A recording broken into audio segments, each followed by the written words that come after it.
On Mastering Counseling today, we are so privileged to have Dr. Lisa Lovelace with us today. Welcome, Lisa.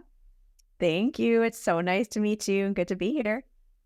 We are thrilled to learn all the things we're going to learn today from her.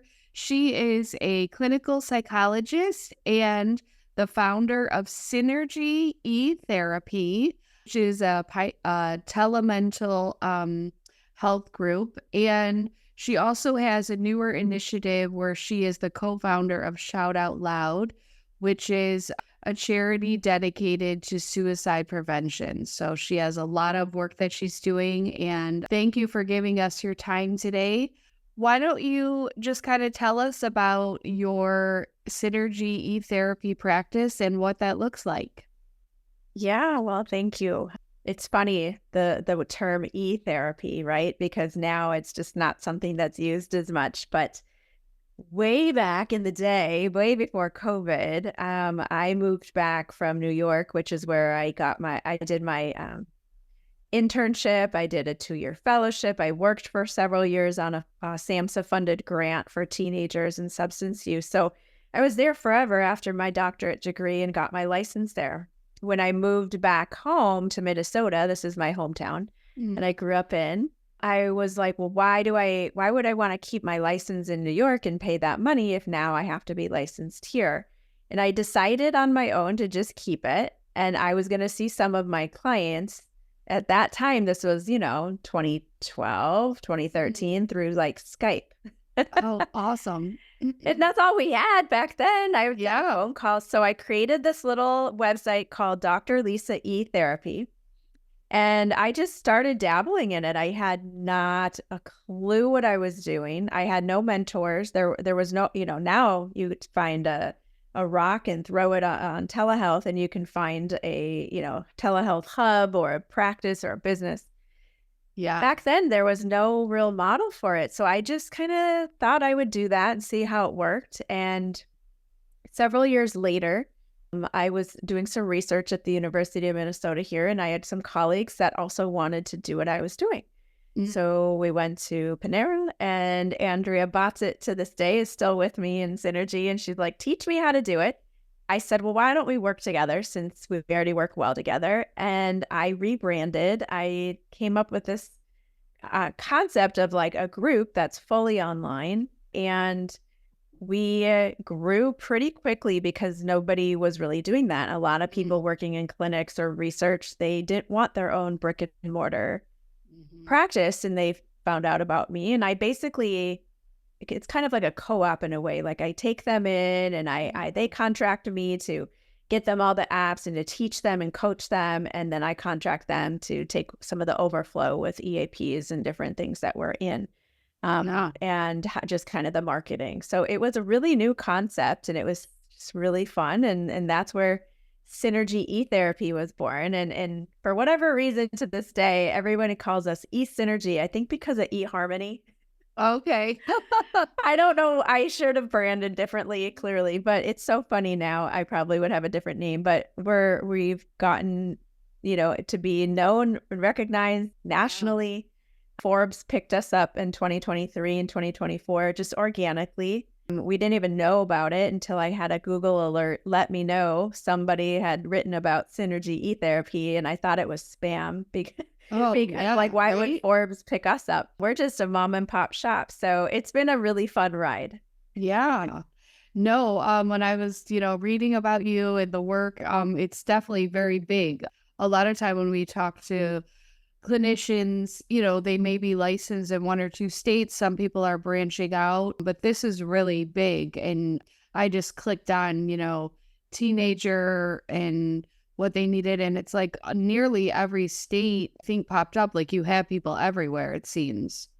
We do. We have people licensed. I think we're at like over 40 plus states. We have 3 of us now that are in PsyPact. And so that obviously helps a lot to see clients that are residing in different states. And then I know that the counseling compact should happen maybe in 2025 Mm-hmm. for all the counselors. So we'll Yeah. see. And so hopefully, the national thing and needing to be licensed in every state gets to be a little easier for everybody It Yeah. really helps to make access easier for people. It's confusing. Yeah, absolutely. And all the different rules. Yeah, but congratulations to you guys on all of the success. I wouldn't mind if you talked about PsyPact a little bit because I don't know that we talked about it on here. Just explaining where that process is and then with what could be happening in 2025. Yeah, so PsyPact is a compact for psychologists. So you do need to be a licensed psychologist, and you need to be a licensed psychologist that's licensed, not necessarily physically, but licensed in a state that has enacted into this compact. And you can look it up at PsyPact, PSYPACT.org, I believe it is. And it shows a map of the states, and it shows which states are actually in it. Their legislature said, yes, we like this. You can be in this compact in Minnesota, in, Texas, in wherever. And then there's states that are actively applying to join. And then there's still a good amount that are nowhere even wanting to touch it for whatever reason. Oh. Maybe they will, maybe they won't. And so then what happens is they have this website, you go and you apply, you give them all your money, and you fill out the forms, and then you can see clients from your home state. So you do have to choose a home state if you're licensed in more than one. I'm Wisconsin, Minnesota, New York, and then I have the registry in Florida. So I'm truly licensed in 3.5, 4 states. And I think the registry counts just fine. And so I chose Minnesota because that's just where I'm physically located. So if I were to go somewhere else, I'm really not supposed to see clients in PsyPact if you're on vacation in Florida or something. Do people, that's up to them if there's a crisis. But according to this compact rules, you need to physically be in your state to see clients in PsyPact. And you can't supervise under PsyPact either, which would be nice, but we can't. You have to still supervise in the states you're licensed fully. So, but then you can see clients. They come to us all the time from all over the country. And the way our website is we filter it first by state. So child, adult, couple, family, and then by state, because we had to just rehash it as we got bigger because people were like, I don't know who I'm supposed to choose. And then we're like, oh, you're not in the right state. And so we realized as we grew, we needed to change our workflow. So they have to choose the state first, and then the therapist that they can be seen in that state pop up for them. Yeah. Great explanation. Thank you for that. And welcome. Yeah, I wanted to mention too, so many people shifted during COVID, but we have had a few people who were doing the online and group therapy. I can't even think of the word right now, but way ahead of time. And I love that you guys were doing that, having no idea what was to come. I'm wondering if in 2020, did you have a lot of people reaching out for you to help them? Like, wait, you're the one doing this, so now teach us all. Holy cow. Yes. And I was so happy to. Obviously, we were all in just a conundrum. So we had to do nothing. We were already doing everything. We had our workflows. We didn't have to shift a thing. Ironically, in 2019, for about 2 years, I have a couple online friends and colleagues, and we're always talking on Voxer, and we help each other. Amber Lida is one, and she was doing online therapy work too, when I was, but we didn't know each other too much back then. But we were kind of like these online therapist pioneers, psychologists, and kind of, worked in the same space. And, people were like, you need to create a Facebook group for online group practice owners. And I'm like, oh, I don't have time. The kids and the work, I still working at a clinic 2 days a week. And then I had my practice. I'm like, I can't. And I just was like, okay, let me try it. I opened up how to build an online therapy group practice Facebook group. And people were just coming in and they're like, this is cool. How do I do this? And then COVID hits.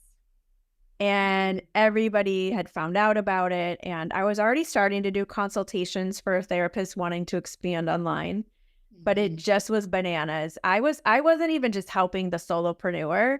I was helping big group practices that were in person that were like, what EHR? What if somebody calls? How do we sign up for this? We give them our information. How do we not do that? It was just really helping executives. I'd be on Zoom with 3 to 7 execs, just kind of okay, this is how you can think about it. This is the steps you're going to need. What if somebody's here? What if the therapist can't log in? Like people just weren't used to it. Yeah. And it was always kind of interesting for me because a lot of people balked at it. They were like, what are you doing?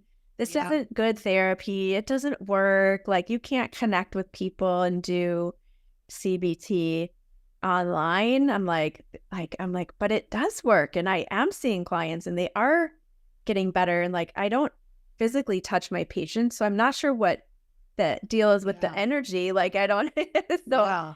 I was like, okay, I don't know. I don't get what you see, but thanks for your opinion. And it's just really crazy how all of a sudden everybody needed to be online. And clearly today, years later, it's what happened to allow telehealth to have a name and for Yeah. all of us to recognize that it's really a preference, perhaps, of Yeah. going somewhere so that the client's maybe not in their house or the therapist doesn't like working on screens. Like it's a preference, but there's nothing unethical about it as Right. long as you're following your state laws and things. But, I think that it was just a huge turning point for telehealth. Yeah. And for in-person practices, now most of them are at least hybrid. They have to offer it, whether someone's sick or there's snow or whatever the case. The accessibility is just Yeah. key. We Yeah. need people to be able to access it when they can, Yeah. wherever they are. That's amazing. I love the journey of that and everyone running, and especially some that maybe were a little harsher on what you were doing and that they all of a sudden needed you. So that's That's not how it awesome. goes sometimes. It's like your Yeah. kids. I hate you. Yes. I love you. Help me go to the bathroom. Right. Oh, that's so funny. Let's just talk about then your, obviously it grew. It's very big. You have people offering services in every state. Are you still seeing clients yourself, or are you, you know, managing all the people that are working for the company, I hate calling it a company, the practice? How does your day to day look now as opposed to when you first started taking just all clients? Yeah. Well, yes and yes. I am still seeing clients. I probably don't really have the time to be honest Mm. with you. That's what I was Um, thinking. yeah. I mean, I have some that are at a point where some of them are monthly.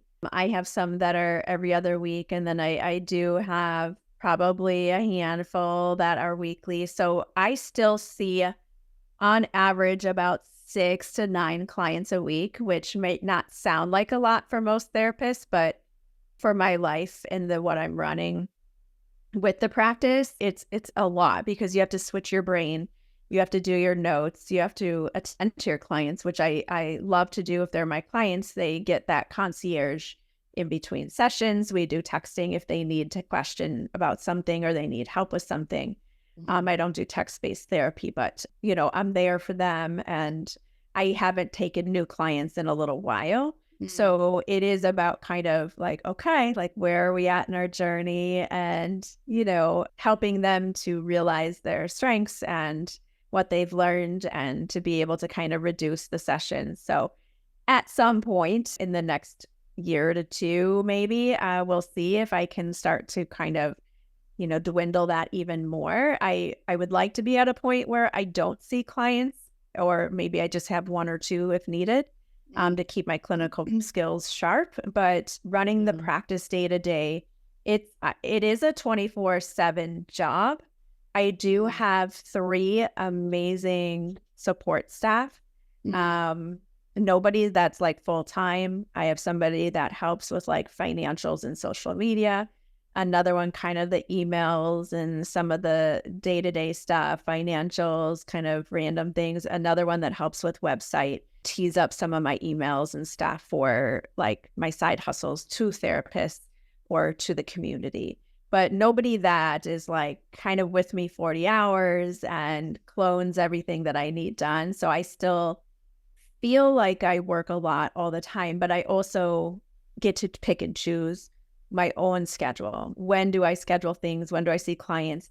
And I do work a lot. I have 2 kids. They're 8 years apart. So one is a little older Mhm. and the other one is still kind of toddler. So it's busy, no Mhm. school and daycare, whatever the case might be. So it's a constant juggling, but I do tend to work at night quite a bit. You'll find me working if I am not zoning out on some show on Netflix, if I can't take it anymore. I need a Yeah. mommy moment, right? I will Right. be working a lot, like answering emails. My therapists laugh at me because they'll get it at like 11 or 12 at night. Yeah. Yeah. No, sometimes there's that spark at 10 p.m. when you feel like the day's settled and then lots Yes. of fun ideas happen Yes. yeah, I get that. Yeah, it does sound very busy. Can I ask, how many do you know how many therapists do you have that are part of this program? Yeah, so I know that we have about 22 licensed Okay. therapists, I think. And then we've got like a handful of trainees. We work a lot with schools and internship. They've been really great, especially since COVID, of Mhm. allowing the learning to happen online. There's two of us that are supervisors, and between the two of us, I'm pretty sure we have at least 10 states that we're licensed in. And as interns, the schools allow them to see clients under whatever states we're fully licensed in. So these interns can get a lot of clients because now it's like they can take from 10 states instead of just one.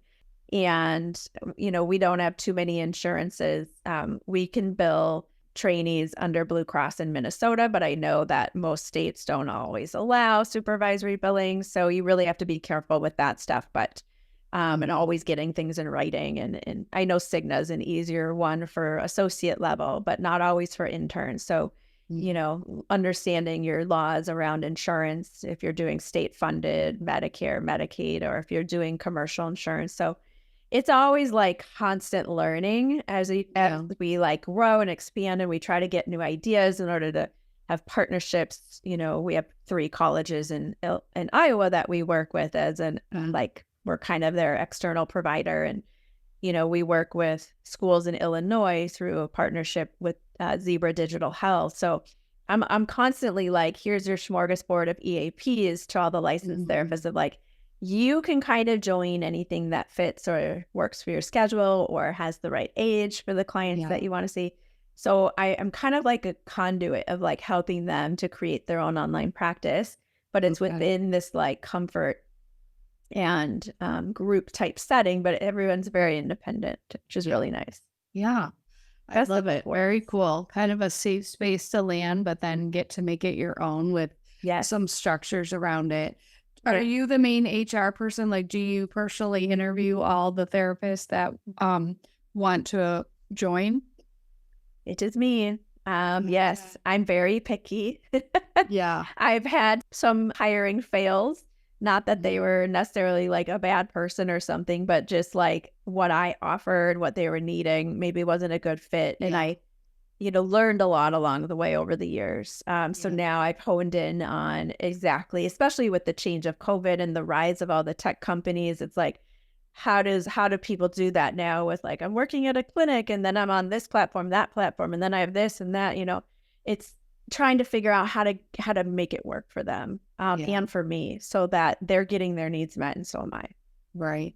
Yeah. So I really do. I spend a lot of time. I'll like video interview, I'll phone interview, I get references. Like I'm very picky to make sure it's a good fit. Yeah. Doing the work in the beginning so you don't have as much work later. That could be negative. Exactly. Exactly. Yeah. Very cool. And, you mentioned Forbes a couple years ago. Did that involve a lot of interviews? How did that look just for the excitement of the practice? Did it cause an influx of clients or what changed after that? Yeah. So before Forbes, we were picked up by Very Well Mind, and they have really great SEO. So if you type in anything, mental health, Very Well Mind probably pops up towards the top. If not, they're sponsored. Everything that we have been noticed or recognized for has been 100% organic. Mm, We are not like necessarily interviewed as like, you're a contender for whatnot. yeah. Sometimes there are people just maybe pose as a client or they fill out forms or they ask questions and I don't know Oh, who they wow. are, so I'm answering. So I don't really know how they do it on their end and how they vet places. But when we, saw where we were like not competing with, because it wasn't like a competition in a way, but it's like who we're in the standing with. Mm-hmm. They are all huge, big money box corporations. Mm. Tons of billions-dollar venture capital, and they're companies like Yeah. I've never had a penny from a venture capital. Not that I wouldn't, but I don't know how, where, I don't know. Yeah. Like, I don't know how that whole thing works, but I'm just saying, like, it was just my own blood and sweat and tears that went into it with my $1,000 in 2016. I'm like, okay, here's a website. Yeah. Let's go for it. And I created a business model that worked for us at the time. And I have a very high payout system. So it's not like we're really making the same amount of money at all, like some of these bigger box places that we're in line with. But I think that because we've been here for so long online and we are national, not in every state, but nearing it, that the Very Well Mind and the Choosing Therapy and some of these other places that found us, a little earlier, when you research it, it kind of keeps bumping Synergy eTherapy up. And hopefully we have good SEO on our website. I've done lots of different things to talk about it and promote it. And then, this place has a backlink for it. And then that place has, so it kind of Google's like, oh, they're reputable. So then when these bigger places start looking, they think that we're the same. And we're not. We're totally like a mom and pop, like one person show. Yeah. And, I'm not making, billions of dollars. Like that's not at all how it goes. I'm like, it's a good job, but we're not like, like these companies. And it's really funny how we are picked up and named in some of these things with some of the other big players. I'm sure you can name them at some point. I don't want to say their names. Right. But we all know who they are. They're the companies that take up, when you search anything, they're the sponsored ones at the top of Google because they have all those zillions of dollars.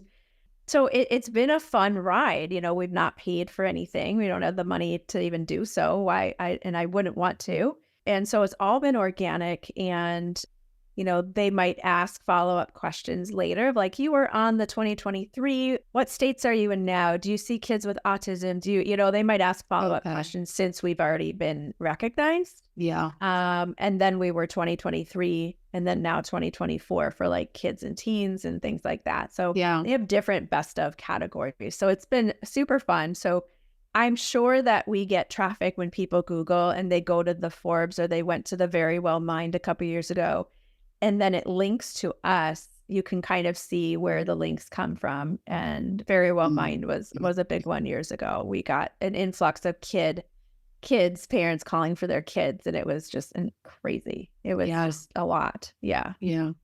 Oh, that's very exciting. I love that. Yeah. So I know you have a whole lot going on, but let's talk a little bit about how you co-founded Shout Out Loud and who you're working with on that and what type of work is happening in the day-to-day.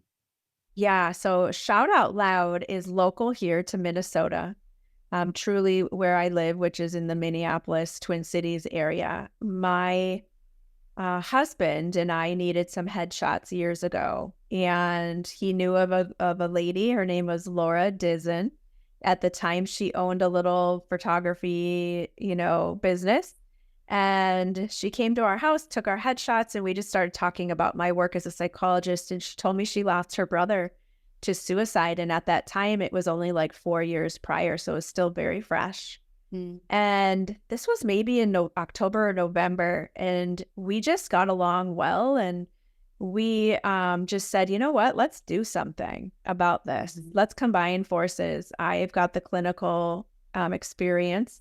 She has the personal experience. And together we founded Shout Out Loud. Shout Out Loud MN as in Minnesota .com. And it's 100% volunteer. We don't earn personal money from the nonprofit. It all goes back into the nonprofit, paying for events or the things that we do.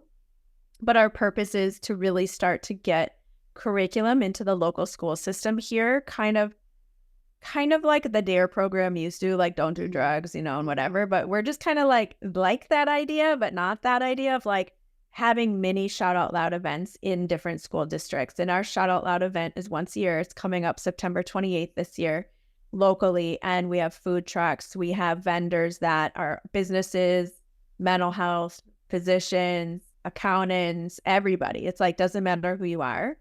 Nonprofits as well that come and we all get together and we all do activities at our booth that are coping skill based. Tons of art projects, tons of breathing. We had people planting plants, and it's really geared towards kids and families, and it's free for everybody to go. We have music that kids from local schools come and do. So it's very kid friendly. It's covered. So if it's rainy or windy, we can still have it, but it's still outside. It's in like a community that's called St. Louis Park. So it's kind of central to like St. Paul and Minneapolis, kind of in that middle.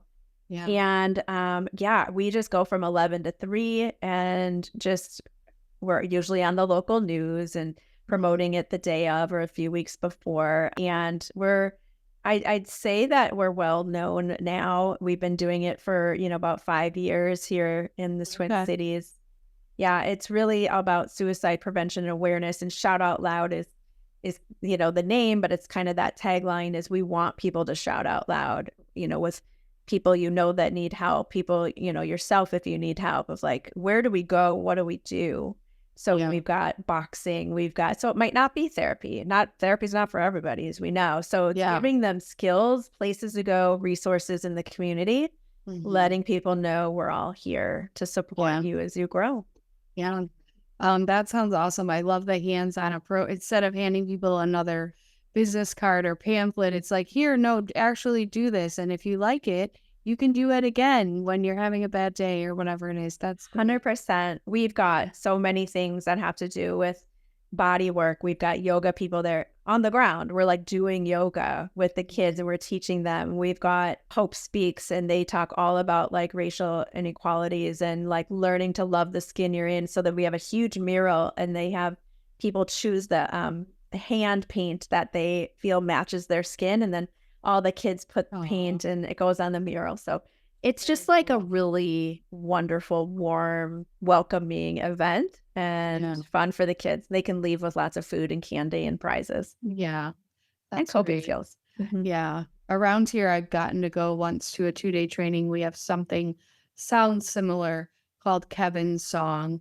And, based off of a terrible experience in someone's family. And now their approach is more pulling a lot of educators in for like a 2-day conference that they do usually late winter for just, I think, teaching all the approaches and whatever and helping families for prevention. So I think it's getting bigger every year, but yeah, it's good I love hearing about the homegrown things, even though they come out of tragedy, but they do. Hopefully leading to prevention. So exactly. That's our hope. Yes. Yeah, for sure. So you said that has a community event every year for several hours. And then do you guys go into the schools throughout the year? Are you meeting with principals? How does that look with trying to get that curriculum in there? So that's kind of where we're at now, is that beginning stages of creating the curriculum, going to the schools to say that this is something we'd like to do. Really at the beginning of like taking the funds that we've raised over the years, and now we can kind of bring it to the schools. In the early stages, we weren't yet a 501c3, so we would connect with another 501c3 and have them be the recipients, and we would do all the work. So we were kind of like charity fairies. Where we're like, this is a great organization. We did it for NAMI, the first year, and we did it for some other bigger nonprofits where they had the infrastructure to deal with the finances. And then we finally got our 501(c)(3) status approved. So now we can take the funds in. And so we're kind of at the beginning. This is just our second year as a 501(c)(3). So we're kind of like gearing up to be able to talk. Now, Laura and I both work full time. So this is kind of like a full-time job without getting paid, but it's a passion project. So and more so her right now. We used to be kind of in lockstep, but I had a baby and the whole thing. So with the business and everything, it takes a lot of time to kind of figure out how to manage it. So Laura's been stepping up a lot this last year into And Yeah. so we're really, finding the time between our day jobs to really focus on the event. We've Yeah. been at all summer. We go at the state fair. We go to several other places where we have a booth, but this is really the main area. And so in the winter and kind of the rest of the time throughout the year is when we're creating the curriculum and trying to connect with different schools. Mm. I love the community involvement. That's great. And all the other things you have going on. So maybe just a little advice or wisdom for people who maybe early on in this career. You have a lot of things happening. Your practice probably grew bigger than you had it dreamed it might have. I Correct. kind of gather. So, how are you managing that with having a personal life and children and husband? A very messy house. It's a lot of acceptance. It's asking for help oftentimes too, and kind of just knowing when you're starting to maybe get burnt out a little bit, and then to pull back. And then for me, I'm somebody that needs to kind of have a lot of things happening at once. Clearly, I've learned that about myself. I get kind of bored or stagnant if it's just like one thing. Yeah. I need fresh novelty. I need ideas, whether it's, hey, let's go have a baby after 8 years, or let's, start a charity. I wrote a book as well. When my brother-in-law passed away from cancer, I wrote a children's book kind of in his honor. My son and my brother-in-law are the main characters about like Oh, building a fort and frustration tolerance and deep breathing. okay. Is that the Yeah. Bubbles book? I thought I saw. Yes. Oh, yeah, it looked Yes. adorable. Yeah, I So want to that get was it for like, my school. oh, oh, I would love that. I would love that. And Yeah. yeah, I mean, it's so fun, and it's what I teach kids too, is how to breathe with bubbles, and it's a good little story, and you never see a story with an uncle and a boy. So, Yeah. that was my grief process. We were super close to Mm. him. He was very young, only 51. So, Oh, wow. yeah, so it's like finding what you need at the times you need it. So, Yeah. really kind of paying attention to your mind and your body, and just trusting yourself of like, let me just try this, or let me find a coach or mentor to help me walk through this, or let me research this a little more, or heck, I'm just going to dive in and see what happens, because what's the worst case scenario? So I Mhm. think some advice is like, don't get that paralysis by analysis, like you're swimming in peanut butter, you're just not going anywhere, you feel Mhm. stuck. It's like, really trust yourself that if you've gotten this far and you've gone through your schooling, you've gotten a bachelor's degree, you've probably gotten a master's degree, or maybe even more. Maybe you've even written a book, or maybe you've started a nonprofit, or maybe you've done other volunteer activities. Like, you can do this kind of work. And if Mhm. it's interesting for you and you like to learn outside of one-to-one therapy, you want to learn about business and marketing, advertising, you want to learn about whatever, like, just don't stop yourself, and really just go for it and see what happens. Learn along the way and then kind of adjust as you go. I think that I feel like a lot of people get stuck really early on of just, I don't know what to do, so I'm not going to do anything. Mhm. Yeah. And I Yeah. just really want Feeling to like paralyzed. push gently people to like trust themselves to do it, and get a support, if you want to do it with somebody else that can help you through it. Yeah. Good things. Well, you have so many awesome things happening. I'm really glad you were able to share on this podcast your perspective and just advice. And we'll check out, I'm definitely going to check out that book for sure. But thank you so much for your time today, Dr. Lisa. Oh, thank you so much. It was so lovely to talk to you. And I hope this helps. If anybody wants to reach out about any of the things, feel free to just send me an email. It's just Dr. Lisa, DRLISA at Synergy, eTherapy.com, website, Facebook, Instagram, all the 20 million things of how Yes. you can reach Yes. somebody these days. Yes. Yes. She's easy to find for sure. Yeah. um, yeah. Well, thank you so much to our listeners. Please leave us posts, reviews, questions. We look forward to future episodes and you tuning in again. I'm signing off for today. Bye bye. Thank you.